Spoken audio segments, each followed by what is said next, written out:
Hey guys, so today I'm going to be working on my 2010 KTM 300 XCW to replace the crankshaft seal. This is a pretty universal problem for two-stroke bikes, so no matter what you're working on, the basic process here is going to be applicable. The problem in essence is that the crankshaft seal separates the crank side of the engine from the transmission side of the engine, and when that seal goes out, the gear oil leaks from the transmission into the crank side, and that causes the bike to smoke a lot initially when you first start it up because it's pooled in the crank side and it gets sucked up into the cylinder and spit out the exhaust. As an extension of that, it's also going to leak out the exhaust silencer side, and it's going to leak down onto your swing arm and cause a big black gooey mess. The third and probably most important indication that your crankshaft seal is leaking is if you go to change your oil and you notice your bike doesn't have any leaks externally, but your oil is still lower than it should be, it's a good chance it's leaking past the crankshaft seal into the crankside and it's burning out the exhaust. The last indication that this is a problem is spark plug fouling, and that's happening because you're burning extra oil in the gas. And that carbon is going to build up on the head of the spark plug, and eventually it's going to gum up to the point where the spark plug won't be able to run at all, but you're going to notice it running rough like you would a normal fouling spark plug. That's going to happen a lot faster in the case where the crankshaft seal is going out because of that extra oil.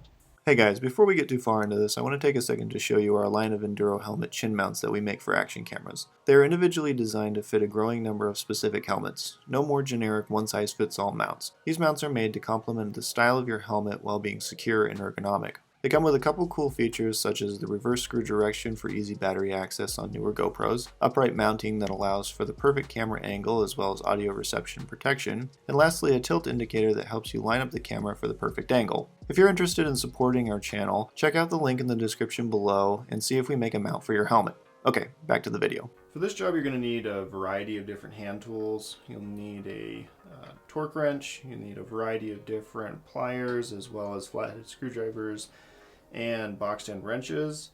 You'll need a set of Torx bits with the driver for those. I like to use a scribe to get out the rubber O-rings, but you could probably get away with just using a flat-headed screwdriver if you wanted to. You'll need Loctite and also some silicone gasket maker and a gasket scraper. You'll need a set of clutch hub pliers or a clutch hub tool that's specific to your bike and your clutch hub. You'll need a set of Allen keys, a breaker bar with ratcheting wrenches, the extensions for those, as well as sockets. You'll need a wide variety of sockets ranging from really large ones to obviously something as small as an 8mm. You'll need a dead blow hammer or a rubber hammer. This is a Motion Pro gear jamming tool that I like to use for these. It's a lot better than jamming a screwdriver in between the gears.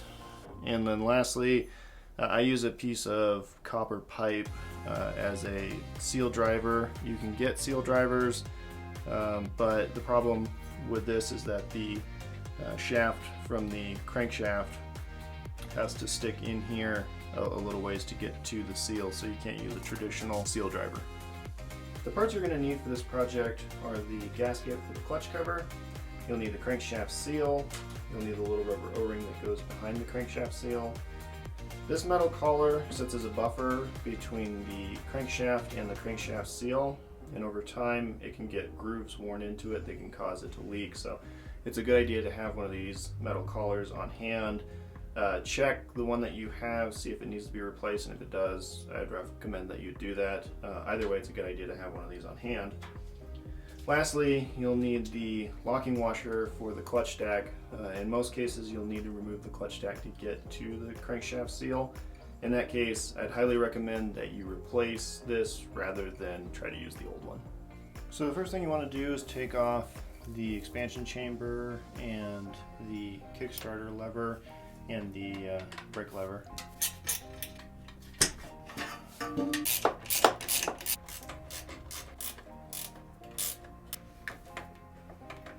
Now that you have everything uncovered and easily accessible, what you need to do is drain the fluids. So I'm going to drain the oil from here and the coolant from here so that I can pull off the clutch cover.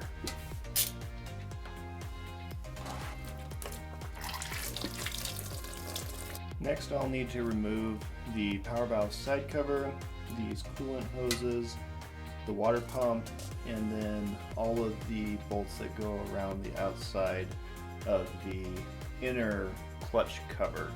I'm just going to pull the whole thing off.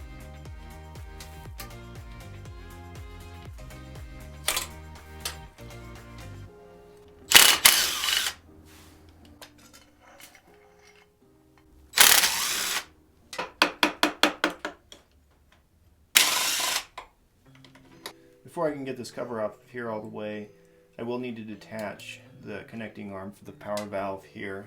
And there's a little clip. I'm going to stuff a paper towel in here just to kind of make it so I don't lose that clip when I pop it off. But you're going to grab it with a flat screwdriver from the back side, rotate it around, and then slide it down and it'll come out. That's what that looks like. And then you can just use a screwdriver and pop that off of the ball socket, and now the whole thing will lift away. Now that the cover has been removed, what I want to do is I want to take this nut off of the end of the crankshaft here.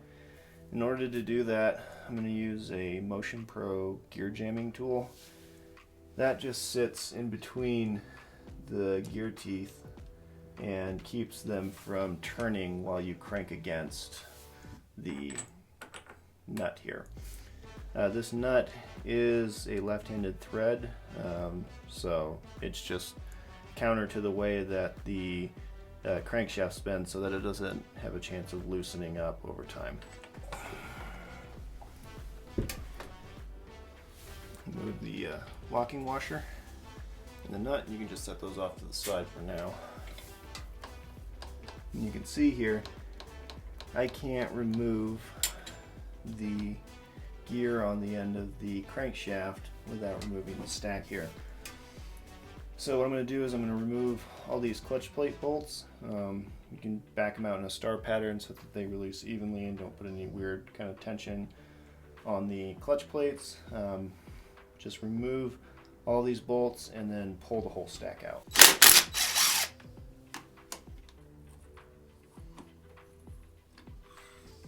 In my case, the throwout bearing and rod came out with the stack, but if that doesn't come out, then just pull it out. It goes right in here.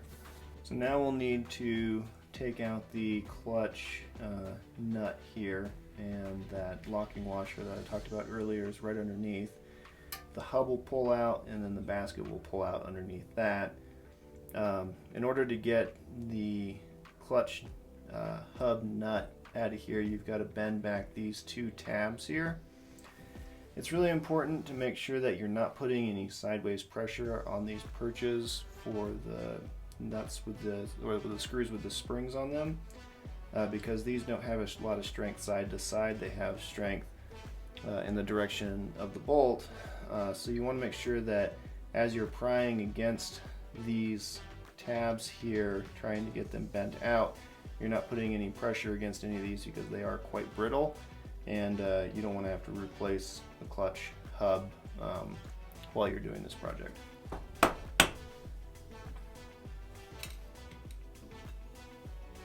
So now that I have these tabs bent back on this locking washer here, what I'm going to do is I'm going to remove the nut here from the hub.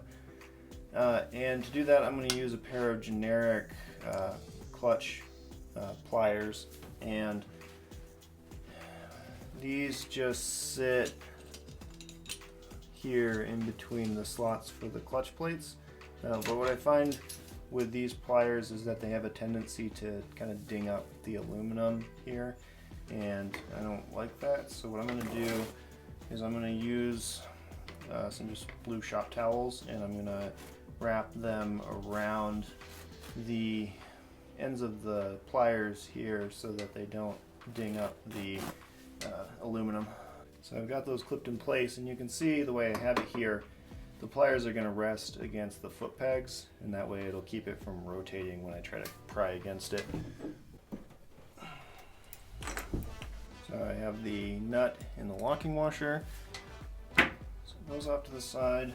Now the hub is just going to slide straight out. You can see, and this is really important, the washer on the back is a spacing washer, but you want to make sure that you don't lose track of where this is at. So those two come off together, and then you can take the entire basket out here. There's also another bearing. I'm just going to leave that on there for now because I don't really need it. Now I have everything out of the way, and I can pull off this gear here. And now we're down to the crankshaft seal here. Now what I want to do is I want to slide out this collar if I can. If I didn't have a replacement one of these, I probably wouldn't have wanted to pull this out with a pair of needle nose pliers. I probably would have tried to get it out some other way. But since I have the replacement and I am intending to replace this, I just decided to go ahead and use that. But it was really hard to get a hold of it. I really just grabbed it with my fingernails, so the needle nose pliers seem to work pretty good there. The collar here does have a little bit of scoring in it. You can see that sort of polished line, and with my fingernail I can just barely feel that. On the back side here where the rubber seal sits, I don't really feel anything. So I'm going to go ahead and replace this. It would probably be fine without, but since I have the part, I don't really feel like I need that. The next step is to remove the crankshaft seal here. Ordinarily you'd want to use a seal removal tool, but I don't have one on hand, so I'm just going to use a flat-headed screwdriver. It's really important to make sure that you don't ding the surface of the crankshaft here, so try not to put any pressure against that. There we go. And the last thing before you start sticking it all back together is to dig out that little rubber O-ring. It's easier to do it with a scribe or some sort of pointed object, but there again, you really want to make sure you're not scratching the surface that the seal will seal up against. Here you can see just how kind of stretched out this rubber seal is. So now I want to go ahead and put this back on, and just be really careful not to ding up the new O-ring as you're sticking it on here. So now that I have the rubber O-ring in, what I'm going to do is I'm going to put in the crankshaft seal. First thing I'm going to do is I'm just going to put some oil here on the rubber parts just to make sure they're well lubricated. I'm going to put this in before I put in the metal collar, and with the way that this rubber seal is put together, it just seems like it would be a better to slide in that metal collar after the fact. So I'm just going to place it in there by hand and kind of press it in tight and even. Normally what you would do is you put this in with some sort of a seal press or something like that, or a socket. I don't have one on hand that I can use, so I'm actually going to use this piece of copper pipe, which coincidentally fits up just to the outside edge of the seal. I'm just going to tap it over this.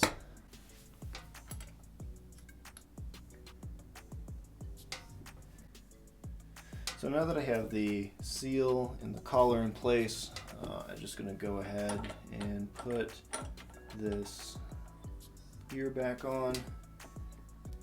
So now I'm going to put the clutch basket on here. Just slides onto that bearing, and then it lines up. This gear here lines up with this gear for the Kickstarter, and then this gear here lines up with this gear off of the crank. Now I can slide the spacing washer on here and the clutch hub. Now I'm going to put on my new replacement lock washer that goes on here with the bent tab facing in on the corresponding slot on the hub here, and then I can put the nut for the locking washer on here. So now that I have the clutch hub nut on here, I need to tighten this down to torque specs, which is 100 Newton meters, which translates to about 74 foot-pounds.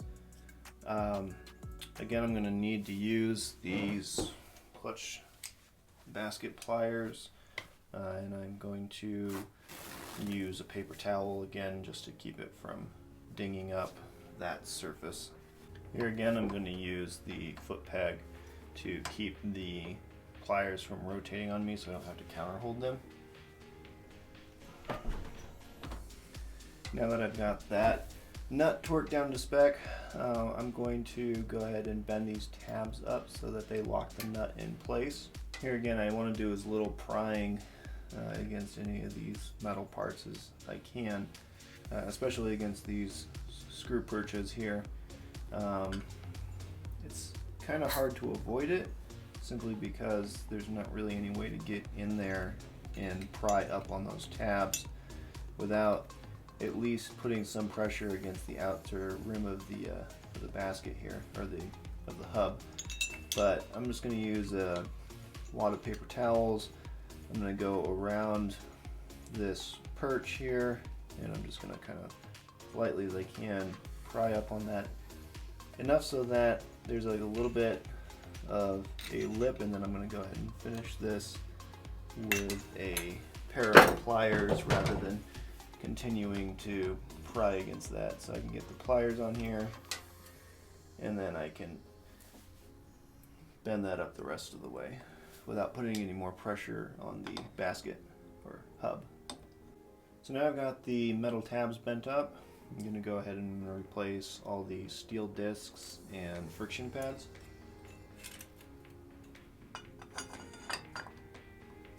Now all the springs and bolts can go in.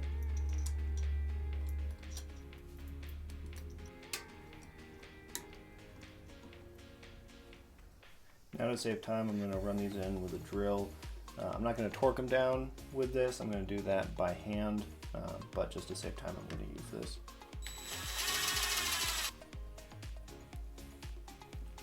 Now that those are all tightened down, I'm going to put a little bit of blue Loctite on the crankshaft nut here, and then the locking washer and nut go on there. So the torque specs for this call for about 150 Newton meters, which is 111 foot-pounds of torque. So I'm just going to tighten that down to that specification. So now that that's tightened down, what I need to do is I need to put the cover back on here. Before I do that though, I want to make sure that the mating surface on this side is all clear of the little gasket particles. If I was really smart, I would have gone through and I would have scraped this off before I put the clutch assembly in, but since intelligence is eluding me today, I'm going to go through here now with a gasket scraper and razor blade and try to clean that up as best I can. So I have the mating surface all cleaned up now. I'm going to go ahead and put the new gasket on here. There's a couple of dowel pins that you can use to hold this in place with on either side of the kickstarter gear here, and that should hold it in place long enough for you to get the bolts in there. Now you also need to clean the gasket off of this mating surface as well. So now that I've got that surface all cleaned up, I'm going to go ahead and I'm going to put this back in here.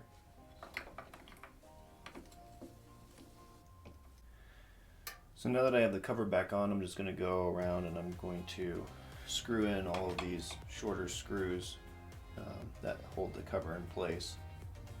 Then the clutch cover goes on here.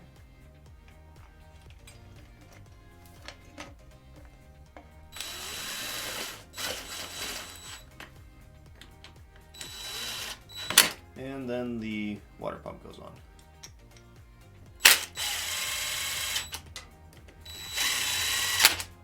Now that all the covers are on, I'm just going to go around and torque these down by hand. Now you need to replace this clip on the power valve connecting arm. This is the point where it's really important to make sure you cover up this hole with a paper towel, because you don't want to lose this little clip inside there, otherwise you'll have to take it all apart again.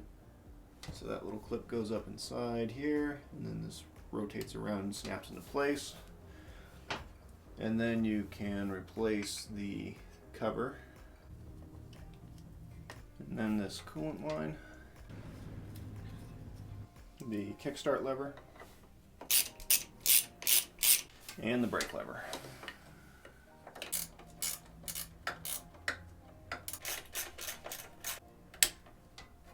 At this point, I'm going to refill the bike with oil.